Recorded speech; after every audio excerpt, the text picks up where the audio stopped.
Hey, how's it going, guys? Ancient Rune here, back with another Borderlands 3 build video, and today I will be going over YeetBoyo Zane.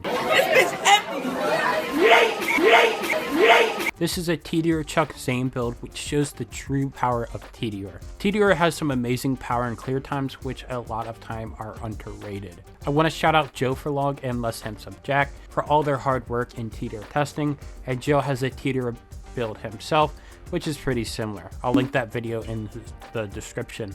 The save file will be found in my Discord, which is linked down below, and I hope you guys enjoy. Alright, and for the gear here, we have a couple options for different items. I don't have all of the good ones here, but you want to make sure you have ASC Splash, as that'll just be a big boost to our damage. Tediore's count as grenade damage will also get gun and splash damage, as well as other global modifiers. Here we have a short shot. This is just a purple Tediore. This is, you want to get it with homing Merv parts. That'll be the best thing you can get with the lowest mag for the highest base damage. Higher mag size does mean more damage, but you still want that high base damage. So we have that, and then we have the Anarchy. This is one of the strongest chucking guns in the game. You can just chuck and reload, and it will just stack like that. It's very, very strong, but you want to be careful that you don't shoot yourself, or that'll hurt a lot, and you'll probably die unless you use cryo. You'll see we don't use any cryo non-elemental.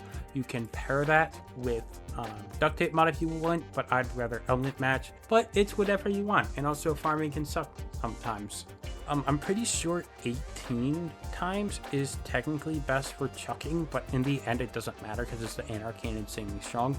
Needle gun's really nice. I like to use this for bossing a lot, as it's just insta really good. It gives a couple hundred, I don't remember, I want to say 500%, but I'm not 100% positive. V2 damage just for the needle gun when you chuck it. It's that stacking vulnerability debuff. It's V2 damage that only applies to the needle gun. This has the full cooldown when chucked. Then we have the Bangerang. This is really fun. You just chuck it and it goes everywhere and then hits an enemy. Then we have the Keen Fire. This is like the short shot. It's just SMG version where it's humming Merv. Everblast are all right. They're not the best, but they're good. You want the homing Merv parts on there as well. And then some other good options is the Handsome Jackhammer. It can't roll ASC Splash, unfortunately, but you can offline reroll 50% airborne damage annoying, which is really nice. The Bright Side is pretty good for mobbing. Not the strongest. You could use a Dark Army for chucking. The Smart Gun, the Pat MK3. Face Puncher you can use for cutpurse with shotguns if you want. You'd want the 30% Digi-Clone Ammo Regen Annoyed, and it's also good for proccing ground pick. And then here we use a Revolter. You can use Vagabond or Fleet if you're using an Infiltrator here. You can also use a red suit with radiation, but Revolter is definitely the best. You could get Purple Shield with the Adrenaline parts, because I'm pretty sure Revolter can't roll Adrenaline. So you can get triple that, and that's just more reload speed. We go Revolter purely for the shock bonus element. Then you can go either a Fish Slap, a Mesmer, or an It's Piss.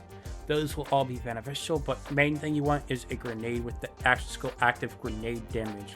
This is actually additive with V2 damage and not grenade damage, so this is very useful because I don't think we have any V2 anywhere.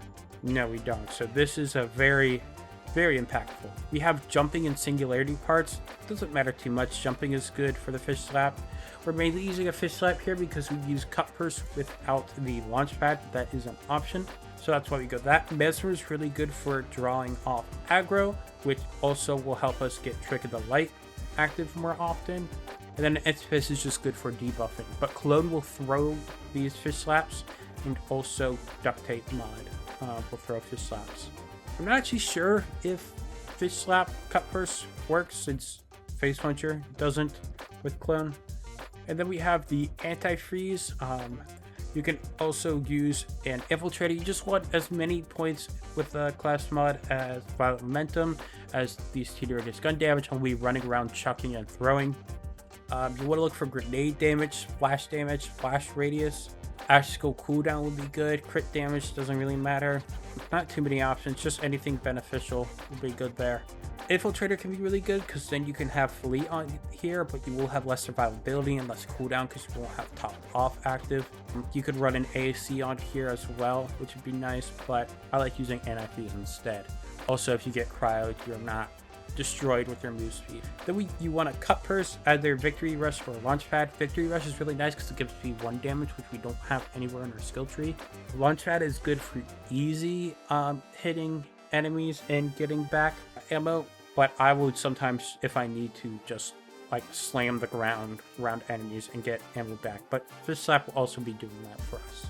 You want to get grenade damage, mag size, and area effect damage. Area effect in the 2nd or 3rd slot for radius boost. Elemental damage will also be really nice and useful if you get that. Then for the skill tree here, we kind of just go the main stuff you would for a gun build, except you don't go playing dirty or violent violence. You go violent momentum because it's gun damage in a big amount, especially at 10 out of 5 you can get like 1000% gun damage, I believe. Violent speed to help boost violent momentum. Cool hand because we're reloading a lot. Cold Force just so we can swap weapons. We're not taking advantage of the bonus element, but these two don't help much. You go Salvation for healing. The Teeter Chucks don't heal, but clones shots will heal us. Seeing red to activate our kill skills with Mantis or even Digiclone activating, but mainly for Mantis keeping that up. We don't go violent violence because we don't need fire rate, and having more fire rate means less shots in the mag left when we do reload, and playing dirty, the extra projectile doesn't help. And then we have Good Misfortune. This is to keep our action skill up. You could go less points and put something in here or like more in Salvation, but it does not matter. There is the diminishing returns, but it doesn't hurt too much. Then we have Death Follows Close, which most Zane builds take. This will boost our kill skills a lot, which will be very helpful. Then for Red Tree, we go all the way down here to Boom Enhance. First, we go Mutants for the more mag size, which means stronger reloads. Then we go Borrowed Time just to get down the tree because it'll mean more action skill cooldown. Then we go 5 Duct Tape mod. You need at least 1 for Splash Immunity, but not Dot Immunity. That's where, if you really want to play it safe, you'd go either Cryo or Non-Elemental, but that's also harder, more farming restrictions to needing a specific element. But we go more points for a higher chance of throwing a grenade, which will throw, in this case, a Fish Slap or a Mesmeroid's Piss.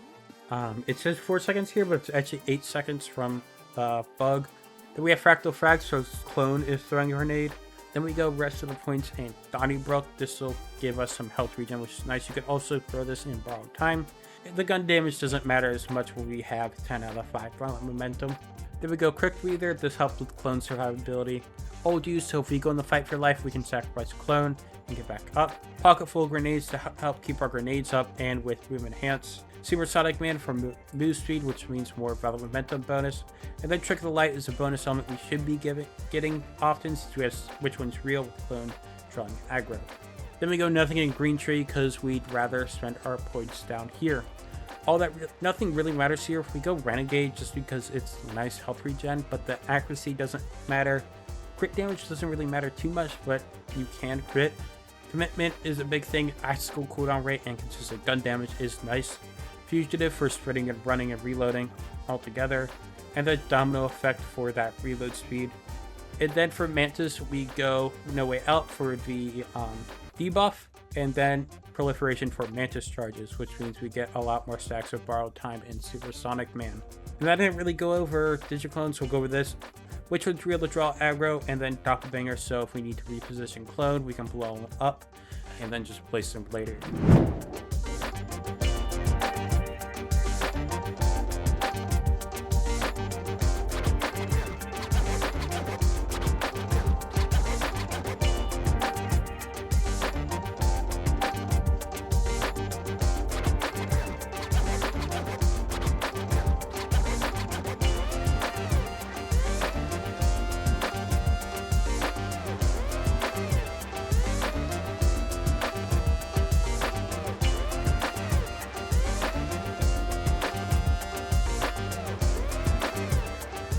I hope you guys enjoyed the build video. Tediore is super fun, and I don't know about now, but it definitely used to be super underrated. I definitely encourage you guys to try out this build. I feel like Zane is definitely the strongest Tediore character. A similar build can be found in the community Zane build documents under Tediore Prime, which will be linked down below. You can also find my Twitch and Twitter there. If you haven't, I would really appreciate it if you would like and subscribe, and I will see you guys next time. Peace.